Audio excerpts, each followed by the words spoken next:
إدارة الكوارث والطوارئ التركية عن مقتل 78 شخصا وجرح أكثر من 2000 آخرين إثر زلزال بقوة 6 درجات و6 أعشار على مقياس ريختر ضرب ولاية أزمير غربية تركيا في منطقة بحر إيجا.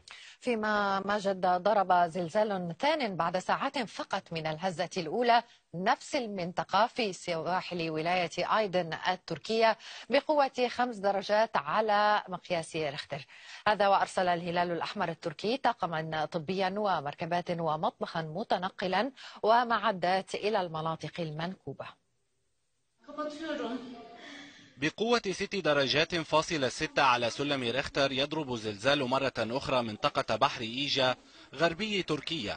وقال بيان صادر عن رئاسة إدارة الكوارث والطوارئ التركية إن الزلزال وقع على بعد 17 كيلومترا من سواحل مدينة سفر حصار التابعة لولاية إزمير، وعلى عمق 16 كيلومترا تحت سطح الأرض.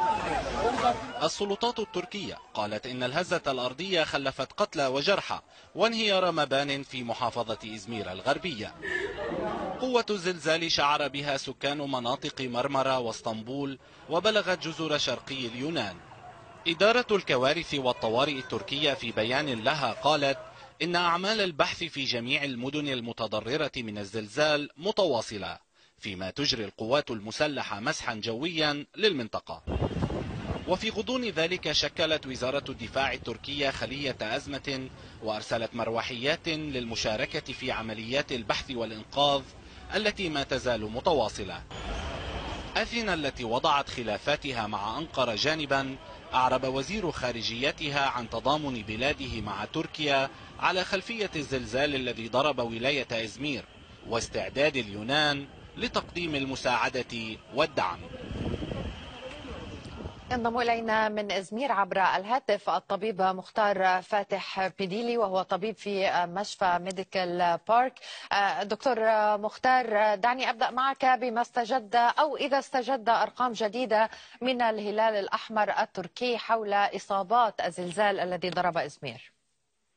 أشكركم جزيل الشكر. صراحة في حوالي الساعة 14:50 أنا كنت في المشفى اللي أعمل فيه. يعني حسينا بهزة أرضية قوية جدا. يعني الهزة، نتيجة الهزة الناس الموجودين داخل المشفى صراحة كلهم خرجوا إلى الشارع إلى الحدائق. فيما بعد صراحة يعني تواصلنا مع أصدقائنا ومع أحبائنا في الأحياء المجاورة. يعني كانت صراحة الأحياء القديمة تضررت كثيرا من نتيجة الزلزال. الحمد لله نحن في مكان الموجودين فيه حاليا الأمور تمام، والمشفى اللي اعمل فيه في جاهزيه تامه لاستقبال ان كان في جرحى او امور ثانيه يعني. طيب دكتور مختار، هل لديك اطلاع عن اسباب عن اعداد الوفيات والاصابات حتى اللحظه؟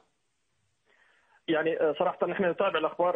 حاليا موجودين في الحدائق، الناس كلهم خرجوا الى الحدائق العامه، مش موجودين في بيوتهم حسب المعلومات الوارده من منظمه الكوارث التركيه. ومن قبل شوي حتى صرح وزير الداخليه سليمان صويلو عدد الجرحى تقريبا بحدود 200 شخصين، وعدد الوفيات تقريبا شيء 6 اشخاص. هذه الارقام رسميه من وزاره الداخليه ومن من منظمه الافات والكوارث.